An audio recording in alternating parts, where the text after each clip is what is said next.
All right, guys, welcome back to another little video. Today, actually, some Star Wars news dropped, I believe, either late last night or pretty early morning today. That actually goes on to talk about Adam Driver's canceled Star Wars film. So evidently, they were sort of trying to gear up or plan, and maybe they even had a script sort of picked out, written, ready to roll, but essentially what had happened, it looks like Adam Driver had pitched a standalone Ben Solo film to both Kathleen Kennedy, Dave Filoni, and Disney, and ultimately the suits at the top of Disney decided to say no, which I think we'll get into that in a minute. But so I have a couple different articles that I randomly found online that I figured we could just take a look at and sort of dissect. But Adam Driver pitched Kylo Ren's Star Wars standalone movie with Steven Soderbergh, but Disney rejected script. One of the coolest projects I had ever been a part of. Adam Driver and Steven Soderbergh almost brought their own twist to a galaxy far, far away. In a recent sit down with AP, Driver said that over the span of 2 years, he and Soderbergh had developed a script called The Hunt for Ben Solo. It's an interesting title. The film would have taken place after the events of Rise of Skywalker and followed Driver's Kylo Ren, aka Ben Solo, on the search for redemption. I think that is a really cool premise. Sort of because in my mind, reading this, what the first thought that pops up in my head is sort of like a redemption arc similar to Zuko's from the Last Airbender, right? So I think that would have been really cool, but capturing a very well executed redemption arc is like capturing lightning in a bottle, right? And the writers for Avatar: The Last Airbender, they were able to do that, and it wasn't until years later that ultimately, watching that show, me being a kid watching that show as it was airing for the first time back, I think in 2004, 2005, um, I didn't know it then, but we certainly know it now, right? So capturing that type of redemption arc, the like a in my mind, because when I think redemption arcs, right, the perfect child, if you will, of redemption arcs, I think is Zuko. Just just is what it is. I think the Hunt for Ben Solo. Well, now that I think about it, maybe that would be a poor film title choice because here in a couple years, fall or holiday season of 2027, we're going to get the Hunt for Smeagol or the Hunt for Gollum, right? So the Hunt for Ben Solo just makes me think like, what is Gandalf and Aragorn going to go find? Going to go find Ben Solo? No. Um,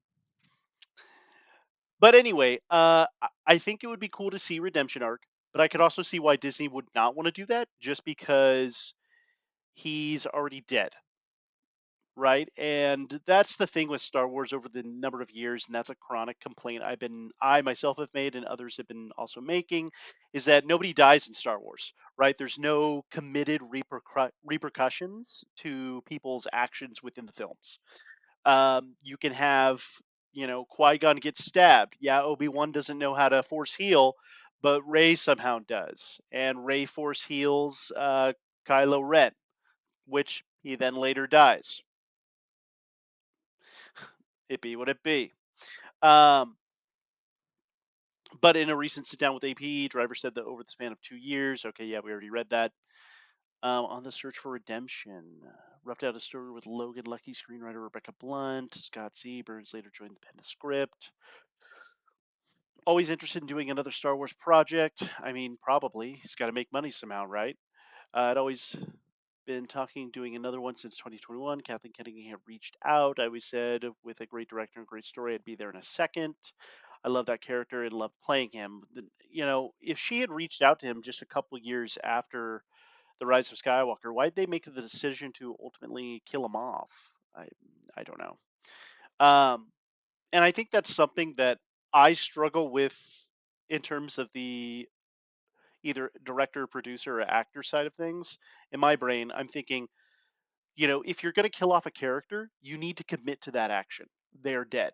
Unless they are being reborn or regenerated in some capacity, it can be done every so often or incredibly rare. That way, it can make the stakes need to come across as high, right? Otherwise, if you have nothing to lose, if these characters essentially have no risk within their environments or they have nothing to lose, then what is the purpose of them being there? What is the purpose of them doing what they're doing to begin with? It just doesn't make sense. So, sorry, just adjusting my headset. Um, Another Star Wars film reached out. Great director, great story. Yep, yep, yep.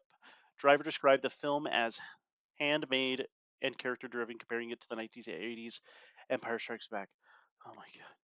So every time a new Star Wars film is either in development or what, I swear, cast members of Star Wars, they're always, I don't know if it's intentional that they're looking to compare it to Empire, but it's incredibly, I think, unfair to compare any Star Wars film to Empire. Empire is its own thing. It's its own isolated, you know, like it's it's so well done that it'll probably never be outdone. And that's okay. I think that we should enter in a I think that people need to start realizing that that is okay. That is okay. Stop. I remember when Force Awakens came out. I wanted it to be better than Empire. I wanted it to have these turns, these unexpected, what have yous. But essentially, it just didn't. It's a cookie cutter of A New Hope. So, I mean, it works, but it's also come up with something new. Like, for the longest time, again, I'll keep saying it. Why don't they do Star Wars 1313? That was going to be such a great. I think that was actually going to be a really great game. Could be wrong, maybe not.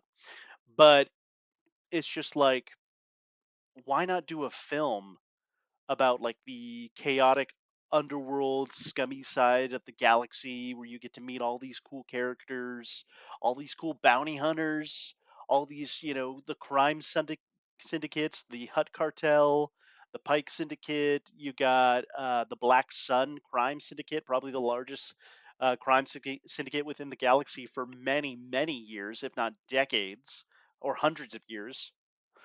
So, or centuries. Um, the White Noise Star said the film to be it would be the standard of what Star Wars movies should be. Okay. Soderbergh and Driver pitched The Hunt for Ben Solo to Kathleen Kennedy and Dave Filoni and Carrie Beck at Lucasfilm, who loved the idea.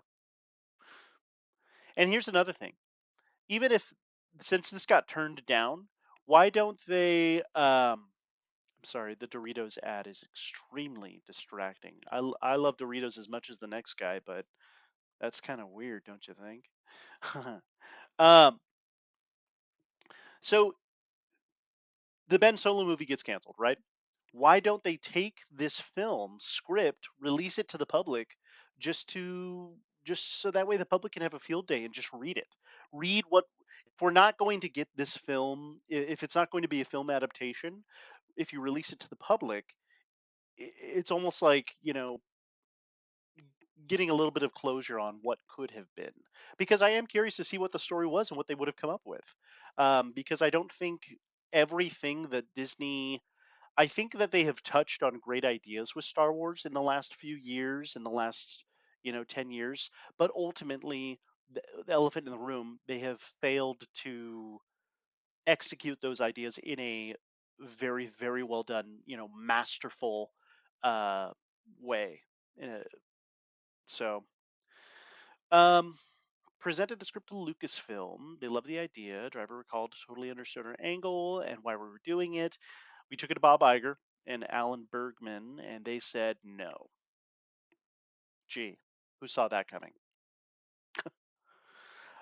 And it's like that's something that they probably got themselves a little too hyped up. It was like, oh, this is so great, this is so good, this is so good, and then they take it to the top, they take it to the top, and they get to the big boss, and then he's just like, no.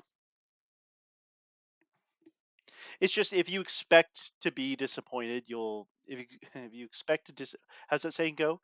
If you if you expect you will never be disappointed. If you expect, I don't remember how it goes. Comment down below if you remember, because I don't. I totally understood the angle. They canceled it, and they didn't see how Ben Solo was alive, and that was that. Lucasfilm declined to comment. They always decline to comment, don't they? Soderbergh told AP of the experience. I really enjoyed making the movie in my head. I'm just sorry the fans won't get to see it. Driver agreed, calling the project one of the coolest scripts I had ever been a part of. So here's my next thought: if that is the case, if Adam Driver really, really loved what this project could have been, why doesn't he make it himself? That's the thing that I don't like. I get this is sort of the double end pike or the double ended sword with the filmmaking and acting industry. I have a lot of cool film ideas and things that I eventually want to make one day. I don't have a studio to film all that in. I don't have any equipment. I don't have any money. Um, you know, I just have all of these really cool ideas bouncing around on pen, paper, or my brain. So it's like, well, what do you do? Well, you got to go to the big box studio, and of course, there's rights involved. But with like Star Wars fan films, you see those, they're a dime a dozen online. Some great, some not so great, some where the effort has been made to be great, and they are great.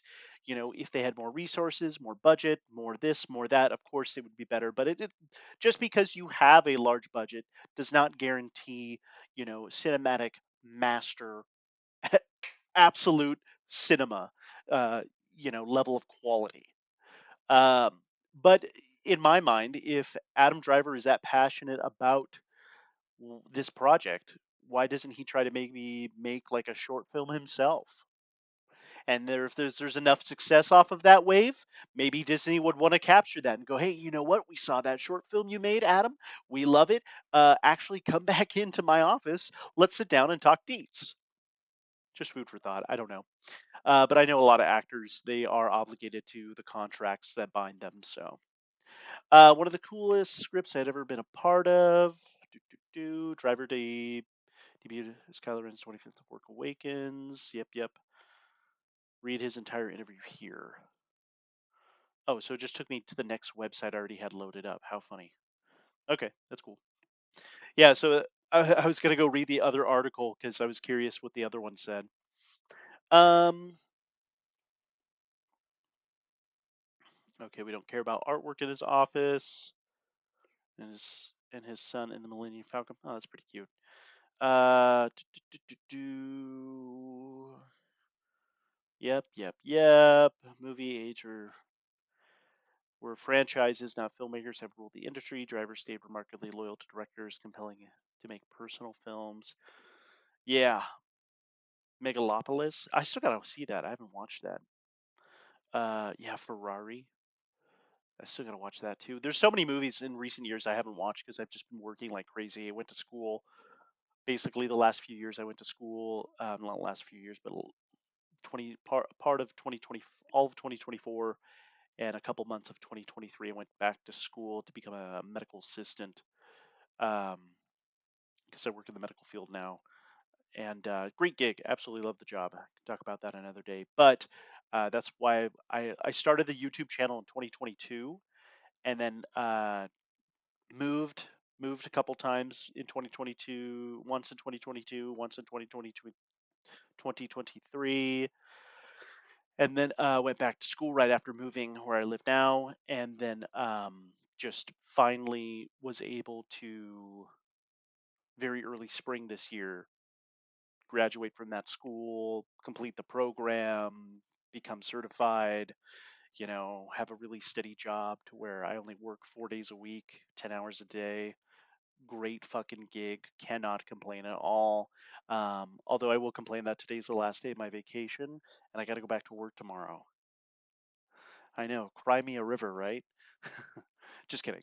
Um, but anyway, let's get back to the article. Um, so yeah, I'm hoping to actually bust out more videos on the oncoming days and weeks than I normally do. It's because my life's finally slowed down to that point. Wow, father, brother, and sister.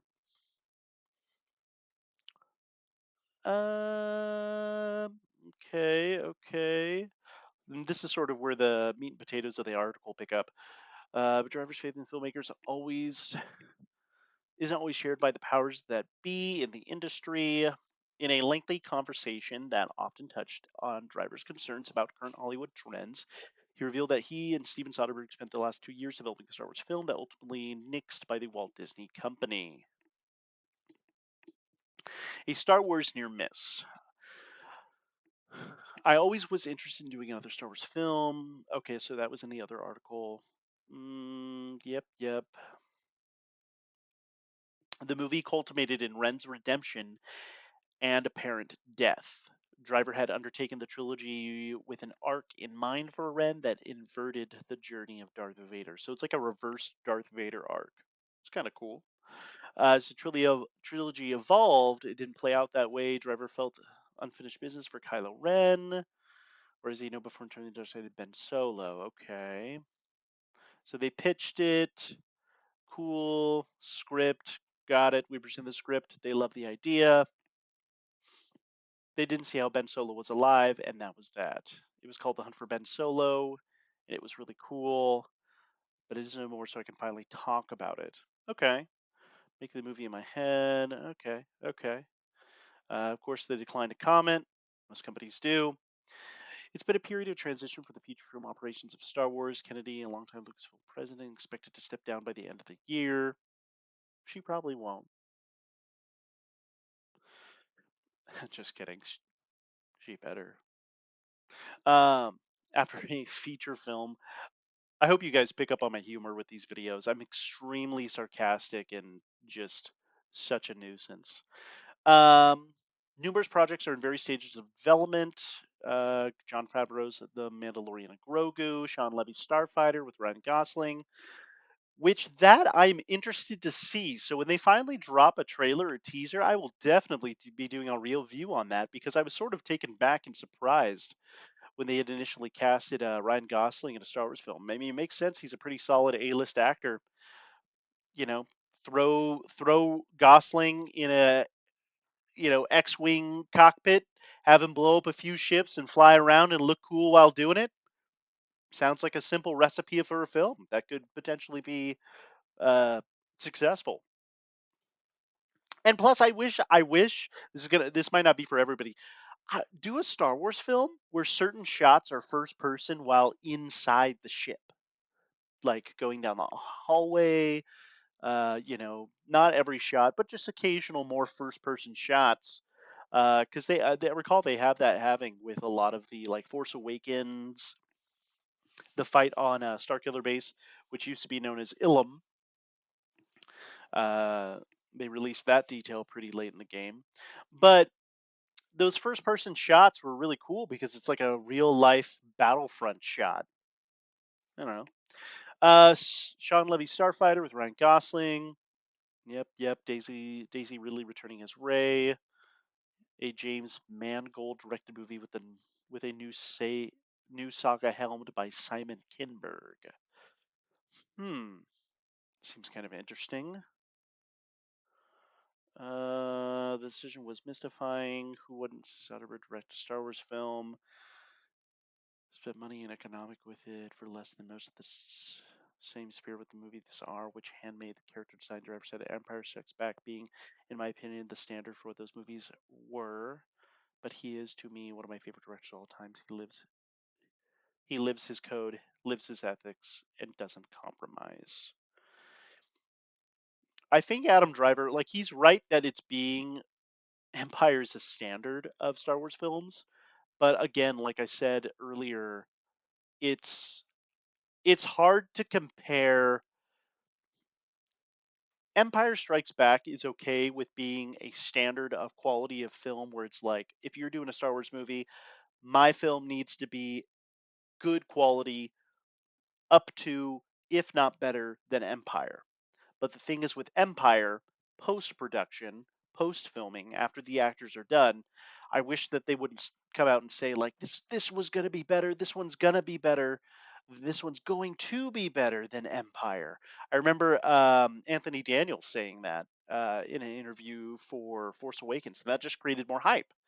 Um, and ultimately, we know how that turned out. Drivers are reportedly attached to the pair of films. Okay.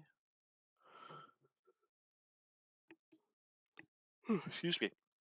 Amazon's MGM United Artists after Warner Brothers balked at the film's cost. Watching filmmakers not get the money they need is frustrating. That I can agree. That I can agree. I don't think I'm a value add, but I'm always down for the cause because I love those filmmakers and their films. I'd rather do a Michael Mann. I'd rather do Michael Mann anything. And then he goes on to talk about these other films that we're not going to be reviewing today. And then it's telling me I need to sign up to probably read more articles. Hmm, interesting.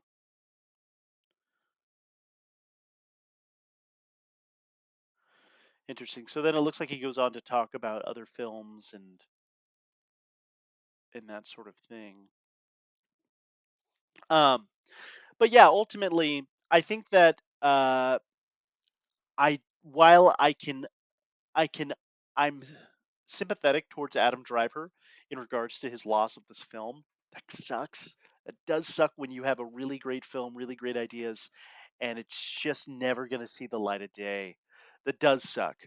Um, what I wish they would do is, if that's the case, again, release the script to the public. Let us see what it is. Let us fans dissect it. Let the internet have a field day talking about what this film's gonna be, what it could have been, that sort of thing. But on the other hand, I can also understand for Disney, hey, Kylo Ren's dead. He had his time in the sun. Like Icarus, he's gone. Out of here. See you later. That's Hollywood, baby. That sort of thing. So I can kind of see both sides to the story. Ultimately, let me know what you guys think about the canceled Ben Solo film. What you thought it maybe would have been. Um, and also make sure to like, comment, and subscribe and hit the bell for notifications. We're gaining a little more traction, a couple more subscribers in the last day or so, so that's really cool. Onwards, upwards, baby. But yeah, again, make sure to like, comment, subscribe, hit the notification button, and I'll see you guys in the next video. Peace.